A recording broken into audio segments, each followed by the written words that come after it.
एक बाजार में एक रोड पर मागमा देवी रोज की तरह अपनी छोटी सी टोकरी लेकर मीठे पके हुए अमरूद बेच रही थी। उनकी दो बेटियां थीं। दोनों ही हीरे की तरह पली बड़ी थीं। बड़ी बेटी नंदिनी सिंह देश की सरहद पर फौज में अफसर थी। छोटी सावित्री सिंह इसी शहर की डिस्ट्रिक्ट मजिस्ट्रेट यानी डीएम थी। मागमा देवी को अपनी बेटियों पर बहुत नाज था। जब भी कोई पूछता, अम्मा आपकी बेटियां क्या करती हैं, तो उनका सीना गर्व से चौड़ा हो जाता। वह कहती, एक देश की रक्षा करती है और दूसरी जिले की। लेकिन मागमा देवी आज भी कभी कभी बाजार में अमरूद बेचने बैठ जाती, पर अपनी बेटियों को कभी नहीं बताती। सब कुछ ठीक चल रहा था। तभी एक इंस्पेक्टर, जिसका नाम अरुण चौधरी था, अपनी बुलेट मोटरसाइकिल पर वहां आया। उसने बाइक सड़क किनारे रोकी और सीधा मागमा देवी की टोकरी के पास आकर खड़ा हो गया। अरुण ने टोकरी में से एक अमरूद उठाया और बिना कुछ कहे मुंह में डाल लिया। मागमा देवी थोड़ी सकुचाई और बोली, साहब, अमरूद मीठे हैं, आप चाहे तो तोल दूं। अरुण चौधरी ने अकड़ते हुए जवाब दिया, हाँ हाँ दे, 1 किलो। मागमा देवी ने कांपते हाथों से अमरूद तोलकर पॉलीथीन में दे दिए। अरुण ने पैकेट लिया, फिर से एक अमरूद निकाला और सामने ही काट कर खाने लगा। कुछ देर तक चबाने के बाद उसने मुंह बनाते हुए कहा, ये क्या बेचा है तूने? एकदम बेस्वाद। अमरूद मीठा तो बिल्कुल भी नहीं है। मागमा देवी घबरा कर बोली, नहीं साहब, बहुत मीठे हैं, आप चाहे तो दूसरा चक्कर देख लीजिए। लेकिन अरुण चौधरी हंसते हुए बोला, चुप, तेरे अमरूद का एक दाना भी मीठा नहीं। तूने मुझे बेवकूफ बनाया है, और सुन, मैं 1 रुपया भी नहीं दूंगा, समझी? मागमा देवी ने हिम्मत करके हाथ जोड़ते हुए कहा, साहब, मेहनत से लाए हैं, कुछ तो पैसे दे दीजिए बस। यही सुनते ही अरुण चौधरी का पारा चढ़ गया। उसने गुस्से में झुककर पूरी टोकरी उठाई और सड़क की दूसरी तरफ जोर से फेंक दी। टोकरी पलट गई और सारे अमरूद सड़क गाड़ियों और नाली में बिखर गए। मागमा देवी हक्की बक्की रह गई। उनकी आंखों में आंसू भर आए, होंठ कांपने लगे। उनकी मेहनत और इज्जत दोनों ही सड़क पर कुचली जा रही थी। आसपास भीड़ जमा हो गई थी। लोग तमाशा देख रहे थे, कानाफूसी कर रहे थे, लेकिन किसी की हिम्मत नहीं हुई कि उस वर्दी वाले से कुछ कहे। फिर अरुण चौधरी ने अपनी मूंछों पर ताव दिया, बाइक स्टार्ट की और वहां से ऐसे चला गया जैसे कुछ हुआ ही ना हो। भीड़ में से किसी ने मागमा देवी की मदद नहीं की, लेकिन पास के ही एक घर की छत पर खड़ा एक नौजवान लड़का, रोहित, यह सब कुछ अपने मोबाइल फोन में रिकॉर्ड कर रहा था।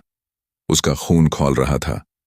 वह मागमा अम्मा को बचपन से जानता था और उनका बहुत सम्मान करता था। उसने वीडियो रिकॉर्ड करना बंद किया और सोचने लगा कि इस वीडियो का क्या किया जाए। उसे पता था कि मागमा अम्मा की एक बेटी फौज में है। उसने कहीं से उनका नंबर जुगाड़ किया था। उसने तुरंत वह वीडियो नंदिनी सिंह के व्हाट्सएप पर भेज दिया और नीचे एक छोटा सा मैसेज लिखा, नंदिनी दीदी, देखिए, आज बाजार में आपकी मां के साथ क्या हुआ। हजारों किलोमीटर दूर बर्फीली पहाड़ियों के बीच बॉर्डर की एक चौकी पर नंदिनी सिंह अपनी राइफल साफ कर रही थी। तभी उसके फोन पर व्हाट्सएप का मैसेज टोन बजा। उसने फोन उठाकर देखा।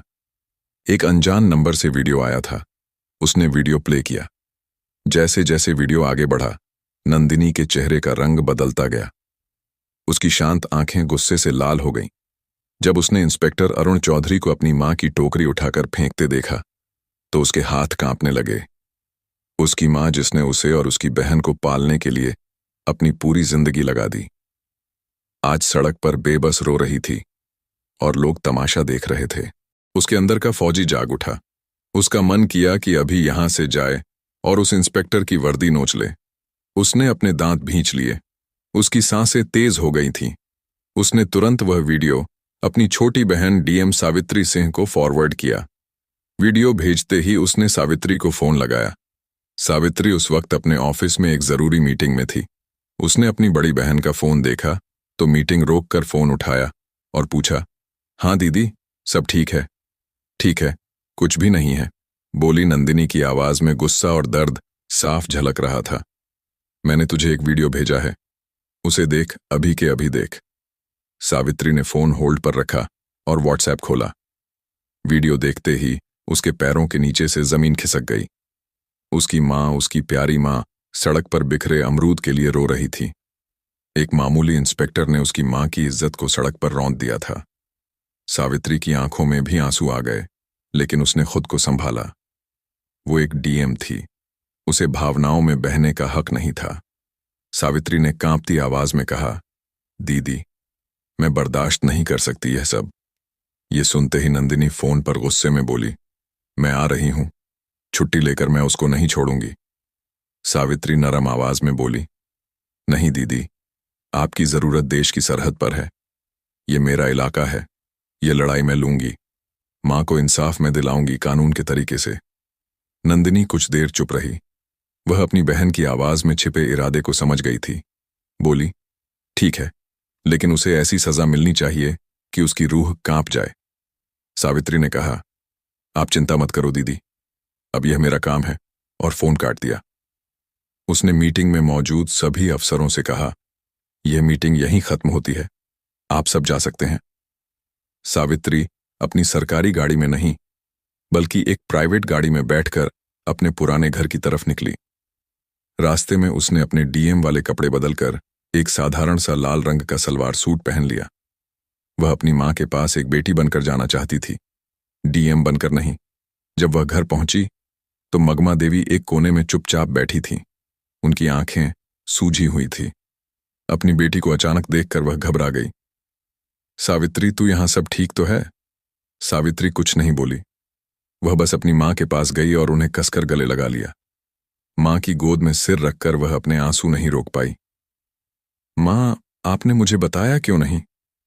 मागमा देवी ने सिसकते हुए कहा, क्या बताती बेटी, मैं नहीं चाहती थी कि तुम लोगों को कोई परेशानी हो, और वह पुलिस वाला है। छोड़ उसकी बात, आज तू इतने दिनों बाद आई है। आज मैं बहुत खुश हूं।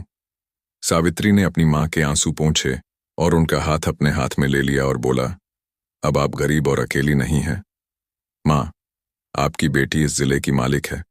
मैं वादा करती हूं, जिसने भी आपके साथ ऐसे दुर्व्यवहार किया है, उसे उसकी कीमत चुकानी पड़ेगी। आपकी खोई हुई इज्जत मैं वापस लाऊंगी। मंदमा देवी ने अपनी बेटी की आंखों में एक अलग ही आत्मविश्वास देखा। वह बस चुपचाप उसे देखती रही। उस रात सावित्री ने एक पूरा प्लान बनाया। वह जानती थी कि अगर वह डीएम बनकर थाने जाएगी तो सारे पुलिस वाले उसके पैरों में गिर जाएंगे और असली गुनहगार कभी सामने नहीं आएगा। उसे उन्हें के हाथों पकड़ना था। अगली सुबह उसने पीला सलवार सूट पहना और अपने सबसे भरोसेमंद अफसर ऐसा डीएम विकास को फोन किया। विकास, मैं तुम्हें एक काम दे रही हूं और यह बात हम दोनों के बीच ही रहनी चाहिए। उसने कहा, जी मैडम, हुक्म कीजिए। बोली, मैं अभी सिविल ड्रेस में शहर के कोतवाली थाने में एक पर लिखवाने जा रही हूं, अपनी पहचान छिपाकर। मैं चाहती हूं कि तुम ठीक 2 घंटे बाद जिले के एएसपी, डीएसपी और बाकी बड़े पुलिस अफसरों की टीम के साथ थाने पहुंचो। जब तक मैं इशारा ना करूं कोई कुछ नहीं बोलेगा। विकास ने कहा, ठीक है मैडम, जैसा आप कहें। सावित्री ने फोन रख दिया। दोस्तों, अब खेल शुरू होने वाला था। सावित्री ने एक साधारण सा पीले रंग का सलवार सूट पहना, चेहरे पर दुपट्टा डाला और एक आम नागरिक की तरह ऑटो पकड़कर कोतवाली थाने पहुंची। थाने का माहौल वैसा ही था जैसा उसने सोचा था। एक हवलदार ऊँघ रहा था और इंस्पेक्टर अरुण चौधरी और एसएओ संदीप राणा चाय पीते हुए हंसी झांक कर रहे थे। सावित्री डरते डरते उनकी टेबल के पास गई। जी, मुझे एक शिकायत दर्ज करवानी है। एसएओ संदीप राणा ने उसे ऊपर से नीचे तक देखा। क्या हुआ? किसने परेशान किया? जी, कल बाजार में इंस्पेक्टर साहब ने। जैसे ही उसने इंस्पेक्टर का नाम लिया, अरुण चौधरी चौकन्ना हो गया। उसने सावित्री को घूर कर देखा। क्या इंस्पेक्टर साहब ने? नाम क्या है तेरा? और किस इंस्पेक्टर की बात कर रही है? जी, आप ही थे। आपने कल बाजार में एक बुजुर्ग महिला के अमरूद की टोकरी सड़क पर फेंकी थी। मैं उनकी बेटी हूं। सावित्री ने अपनी आवाज में थोड़ी घबराहट लाने की कोशिश की।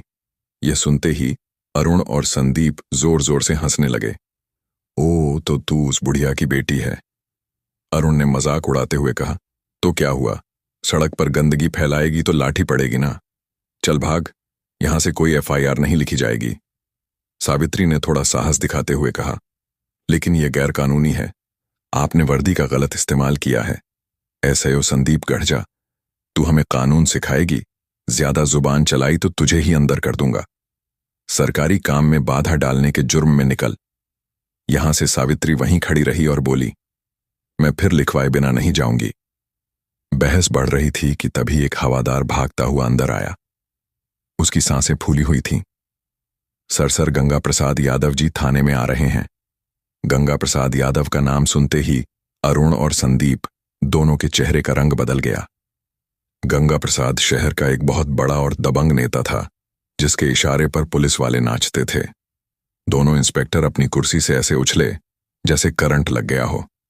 अरे जल्दी करो, गेट खोलो। संदीप ने हवलदार को डांटा और दोनों भागकर गेट की तरफ गए, जैसे कोई बहुत बड़ा साहब आ रहा हो।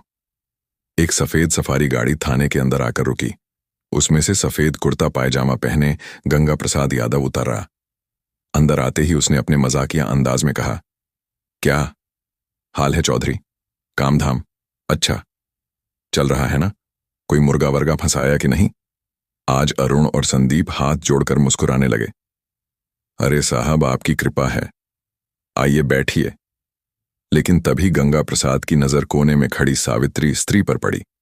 सावित्री को देखते ही उसके चेहरे की हंसी गायब हो गई। उसके माथे पर पसीना आ गया और उसके होश उड़ गए। वह जिस लड़की को एक आम लड़की समझ रहा था, उसे पहचानते ही उसकी सिट्टी पिट्टी गुम हो गई। वह तेजी से आगे बढ़ा और सावित्री के सामने जाकर हाथ जोड़कर खड़ा हो गया। उसका सिर झुका हुआ था। नमस्ते मैडम, आप यहां इस वक्त मुझे फोन कर लिया होता, मैं हाजिर हो जाता। उसकी आवाज में हकलाहट साफ थी।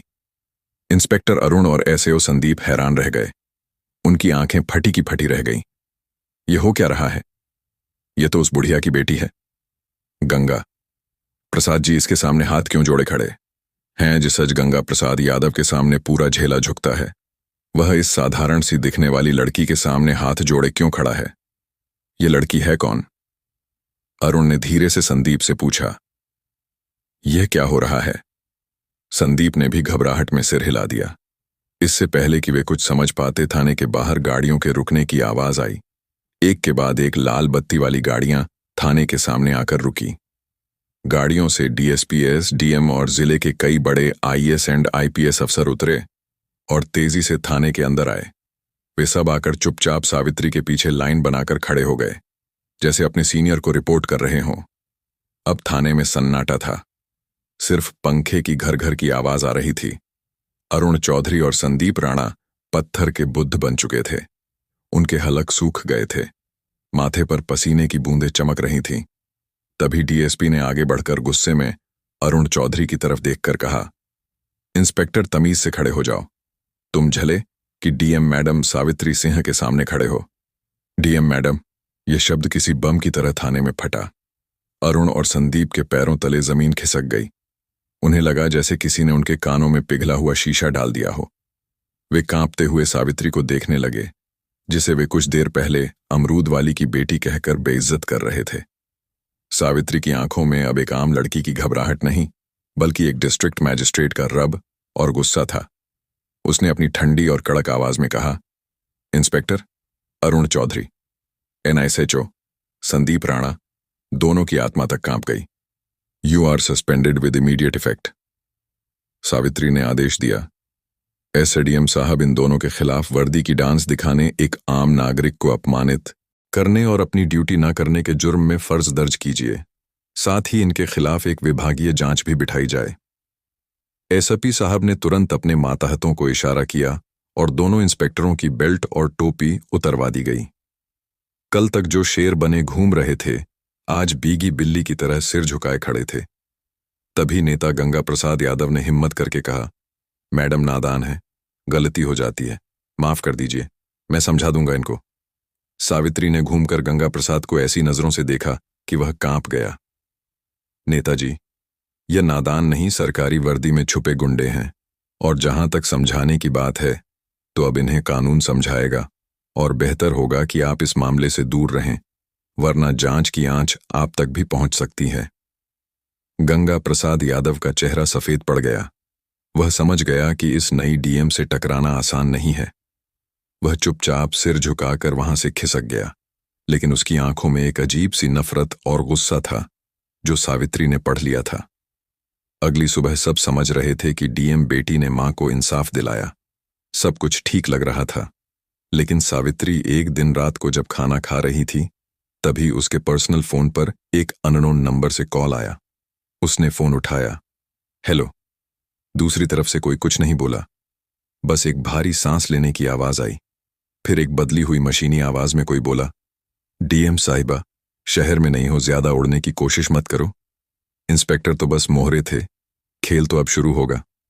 सावित्री ने कड़क आवाज में पूछा, कौन बोल रहा है? वही जिसकी दुम पर तुमने पैर रख दिया है, कहकर उस आदमी ने फोन काट दिया। सावित्री के माथे पर चिंता की लकीरें उभर आईं। वह समझ गई थी कि गंगा प्रसाद यादव इतनी आसानी से हार मानने वालों में से नहीं है। यह लड़ाई अभी खत्म नहीं हुई थी, बल्कि अब और भी ज्यादा खतरनाक होने वाली थी। उसे अब सिर्फ अपनी मां की इज्जत ही नहीं, बल्कि उनकी जान की भी फिक्र होने लगी थी। उसने तुरंत ही एसपी को फोन किया और अपनी मां के घर के आसपास सादी वर्दी में 2 पुलिस वालों को तैनात करने को कहा। वह अपनी मां को डराना नहीं चाहती थी, लेकिन कोई भी खतरा मोड़ लेना भी नहीं चाहती थी। अगले कुछ दिन शांति से गुजरे। सावित्री को लगा शायद उसकी चेतावनी काम कर गई और गंगा प्रसाद यादव पीछे हट गया है, लेकिन वह तूफान से पहले की शांति थी। एक सुबह जब माघमा देवी बाजार में अपने अमरूद की टोकरी लगाकर बैठी ही थी कि अचानक पुलिस की 3 गाड़ियां वहां आकर रुकीं। उनमें से एक नया इंस्पेक्टर उतरा जिसे सावित्री नहीं जानती थी। उसने माघमा देवी की टोकरी की तरफ इशारा करते हुए कहा, हमें सूचना मिली है कि इन अमरूदों की आड़ में नशीले पदार्थों की तस्करी हो रही है, तलाशी लो। इससे पहले कि कोई कुछ समझ पाता, एक सिपाही ने अमरूदों के नीचे से भूरे रंग के नशीले पदार्थ निकाले और चिल्लाया, सर मिल गया। नशीला पदार्थ बाजार में हड़कंप मच गया। लोग कान्हा फूंसी करने लगे। देखो, डीएम की मां नशीले पदार्थ बेचती है।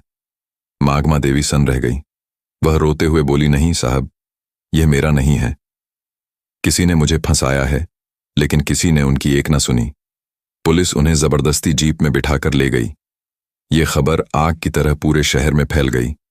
न्यूज चैनलों पर ब्रेकिंग न्यूज चलने लगी। डीएम सावित्री सिंह की मां नशीले पदार्थ के आरोप में गिरफ्तार। यह गंगा प्रसाद यादव का मास्टर स्ट्रोक था। उसने सावित्री पर सीधा हमला नहीं किया, बल्कि उसकी सबसे बड़ी ताकत और सबसे बड़ी कमजोरी उसकी मां पर वार किया था। अब सावित्री एक अजीब दुविधा में फंस गई थी। अगर वह अपनी शक्ति का इस्तेमाल करके मां को छुड़ाती तो उस पर पद का दुरुपयोग करने का आरोप लगता, और अगर वह चुप रहती तो उसकी बेगुनाह मां जेल में सड़ती। सावित्री के ऑफिस में फोन की घंटियां बजने लगीं। मीडिया मंत्री, सीनियर अधिकारी, हर कोई जवाब मांग रहा था। तभी उसकी बहन आर्मी ऑफिसर अवनीका का फोन आया। उसकी आवाज में गुस्सा और बेचैनी थी। बहन, यह क्या हो रहा है? मैं आ रही हूं। मैं उस गंगा प्रसाद को नहीं छोड़ूंगी। सावित्री ने गहरी सांस ली और अपनी आवाज को स्थिर करते हुए कहा, नहीं दीदी, तुम्हें आने की जरूरत नहीं है। अगर हम भी उनकी तरह गैर कानूनी काम करेंगे तो उनमें और हम में फर्क क्या रह जाएगा? ये लड़ाई अब कानून के दायरे में ही लड़ी जाएगी और जीतेगी भी। सावित्री ने तुरंत एक प्रेस कॉन्फ्रेंस बुलाई। पूरा मीडिया हॉल खचाखच भरा था। कैमरों की फ्लैश लाइट उसकी आंखों में चुभ रही थी। उसने माइक संभाला और कहा, मैं जानती हूं आप सबके मन में क्या सवाल है। मेरी मां पर गंभीर आरोप लगे हैं। कानून सबके लिए बराबर है, चाहे वह एक आम नागरिक हो या डीएम की मां। इसलिए मैं इस केस की जांच से खुद को अलग करती हूं ताकि जांच पर कोई असर ना पड़े। एसपी साहब एक स्पेशल टीम बनाकर इस मामले की निष्पक्ष जांच करेंगे। मुझे भारत के कानून पर पूरा भरोसा है। दूध का दूध और पानी का पानी होकर रहेगा। सावित्री का यह दांव देखकर गंगा प्रसाद यादव भी हैरान रह गया। उसे लगा था कि सावित्री बौखलाकर कोई गलत कदम उठाएगी, लेकिन उसने तो बड़ी समझदारी से खुद को जांच से अलग कर लिया था। लेकिन सावित्री सिर्फ कानून के भरोसे नहीं बैठी थी। उसने रोहित को बुलाया, वही लड़का जिसने पहला वीडियो बनाया था। सावित्री ने कहा, रोहित, मुझे तुम्हारी मदद चाहिए। तुम बाजार में रहते हो, वहां की हर हरकत पर तुम्हारी नजर रहती है। पता लगाओ उस दिन मां की टोकरी के पास कौन कौन आया था। कोई भी अजीब हरकत, कोई भी नया चेहरा, मुझे हर छोटी बड़ी जानकारी चाहिए। रोहित अपनी डीएम दीदी की मदद करने के लिए तुरंत तैयार हो गया। उसने बाजार के दूसरे दुकानदारों और अपने दोस्तों से पूछताछ शुरू कर दी। 2 दिन की कड़ी मेहनत के बाद उसे एक सुराग मिला। पास की एक दुकान के बाहर लगे सीसीटीवी कैमरे की फुटेज में एक आदमी मागमा देवी की टोकरी के पास कुछ रखते हुए दिखा था। उसका चेहरा साफ नहीं था, लेकिन वह वही आदमी था जिसे लोगों ने सस्पेंड हुए इंस्पेक्टर अरुण चौधरी के साथ कई बार देखा था। सबूत मिल चुका था। यह सारा खेल गंगा प्रसाद यादव ने अपने पिट्ठू सस्पेंड हुए इंस्पेक्टरों के जरिए रचा था। अब बारी सावित्री की थी। उसने एसपी के साथ मिलकर एक जाल बिछाया। उन्होंने यह झूठी खबर फैलाई कि सीसीटीवी फुटेज में नशीला पदार्थ रखने वाले का चेहरा साफ साफ आ गया है और पुलिस उसे पकड़ने ही वाली है। यह खबर सुनते ही गंगा प्रसाद यादव के कैंप में खलबली मच गई। उसने तुरंत अरुण चौधरी को फोन किया। वह आदमी पकड़ा नहीं जाना चाहिए, उसको कुछ करो वरना हम सब पकड़े जाएंगे। गंगा प्रसाद को नहीं पता था कि उसका फोन पहले से ही पुलिस के सर्विलांस पर था। अरुण चौधरी और संदीप राणा उस आदमी को ठिकाने लगाने के लिए जैसे ही शहर के बाहर एक सुनसान जगह पर पहुंचे, सावित्री और एसपी ने अपनी पूरी टीम के साथ उन्हें घेर लिया। हाथों पकड़े जाने पर दोनों ने गंगा प्रसाद यादव के खिलाफ अपना मुंह खोल दिया। अगली सुबह जब गंगा प्रसाद यादव अपने घर पर बैठकर चाय पी रहा था और अपनी जीत का जश्न मनाने की सोच रहा था, तभी दरवाजे पर जोरदार दस्तक हुई। उसने दरवाजा खोला तो सामने डीएम सावित्री, सिंह एसपी और भारी पुलिस फोर्स को देखकर उसके होश उड़ गए। वह हकलाते हुए बोला, यह क्या हो रहा है मैडम? सावित्री ने अपनी आंखों में इस्पात जैसी कठोरता कहा, खेल खत्म हो गया नेताजी। आपके मोहरे पकड़े जा चुके हैं और उन्होंने आपके सारे राज उगल दिए हैं। आपके पास कोई सबूत नहीं है। गंगा प्रसाद चिल्लाया, आप मुझे हाथ नहीं लगा सकती। एसपी ने आगे बढ़कर उसके हाथ में अरेस्ट वारंट थमाते हुए कहा, सबलियों, here is the proofread version of your sentences. हमारे पास आपकी फोन रिकॉर्डिंग है जिसमें आप एक गवाह के खिलाफ अभिशब्द बोल रहे थे। अब आप हमारे साथ थाने चलेंगे। गंगा प्रसाद यादव का राजनीतिक साम्राज्य एक ही पल में ढह गया। उसे हथकद्दियां पहनाकर पुलिस जीप में ले जाया गया। उसी शाम मागमा देवी को बाइज्जत बरी कर दिया गया। जब वह जेल से बाहर आई तो सावित्री उन्हें लेने आई थी। मां बेटी एक दूसरे के गले लगकर रो पड़ी और बोली, अब आपको अमरूद बेचने की जरूरत नहीं है। अगली सुबह मागमा देवी को अपनी गाड़ी में बैठाकर अपनी पोस्टिंग पर लेकर चली गई और दोनों साथ में हंसी खुशी रहने लगे। जब उसकी बड़ी बहन की आर्मी से छुट्टी मिलती तो वह भी आ जाती। तीनों साथ में हंसी खुशी रहते। तो दोस्तों, यह कहानी केवल मनोरंजन और शिक्षा के उद्देश्य से बनाई गई है। इसमें दिखाए गए सभी पात्र, घटनाएं और संवाद काल्पनिक हैं। किसी भी वास्तविक व्यक्ति, संस्था या घटना से इनका कोई संबंध नहीं है। कृपया इसे केवल कहानी के रूप में देखें और इसका आनंद लें। हम किसी की भावनाओं को ठेस पहुंचाना नहीं चाहते।